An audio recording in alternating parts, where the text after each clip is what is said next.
This is a meme that Kyle Rittenhouse, who you might know from his multiple killings that he did, he posted this. He thought that this was hilarious, obviously being used by footage from his trial where he broke down totally genuinely in court. He now thinks that it's funny that people are turning it into memes, and so he's spreading it. And here's the full post. No, it's not lemon heads. It's the burning hole in my pocket thanks to a Joe Biden presidency. He's referring to LeBron James, who had previously said, "What tears? I didn't see one. Man, knock it off. That boy ate some lemon heads before walking into court." So LeBron James was criticized for implying that there's a possibility that Kyle Rittenhouse was putting on a performance in court, that he wasn't genuinely being affected by the horrible things that he did and the fact that he was going to fully get off for it. He was wrong to do that, to imply that Kyle Rittenhouse wasn't being genuine.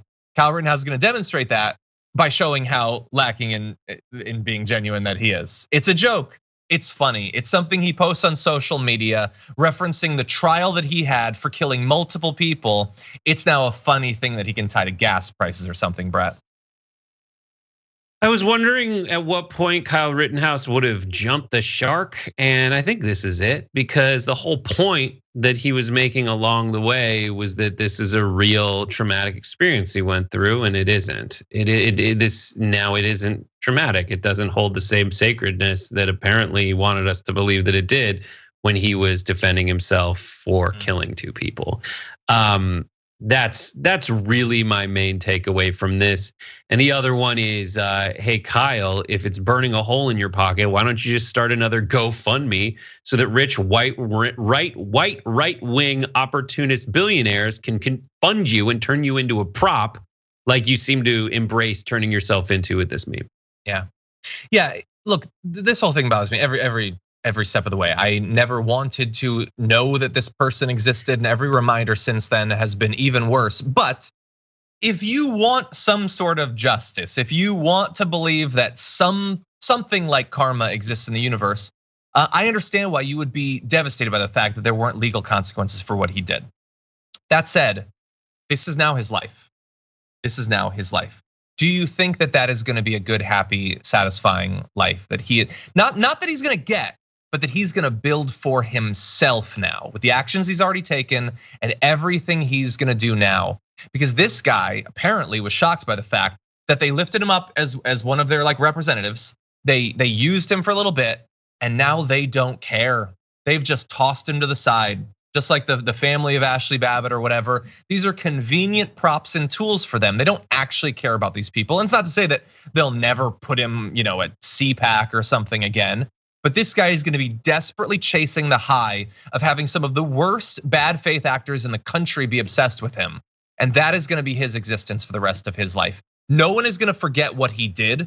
He's got some backers or whatever, some sick people that like him, but the vast majority of people will recognize his name for the rest of his life and know him for what he did. And he's only going to make it worse every step of the way from here on out. Right, and like you say, bad faith actors, like child actors turn into monsters in just being on like a TV show for 2 years.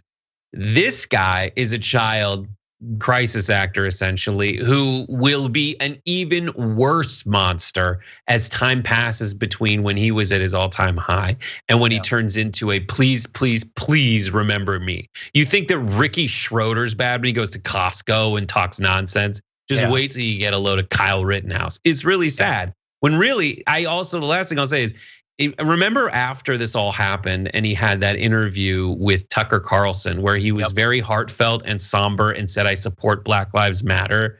And we basically were all taking bets as to whether that would stick. Well, if you had the under 2 months, then you were right. Yeah, and by the way, my predictions have been wrong. Maybe we're both wrong about what'll happen with him, but take a look at the last few years with George Zimmerman. How's his life been since he got away with it? I would not trade places.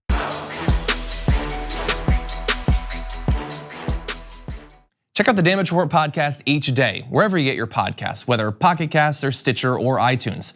You can join me as I give you the news and stories you want, with a range of co-hosts and interview guests jumping in on the fun each day. Again, that's the Damage Report, wherever you get your podcasts. And if you get them at iTunes, don't forget to rate and review. Sometimes I'll read them live on the show.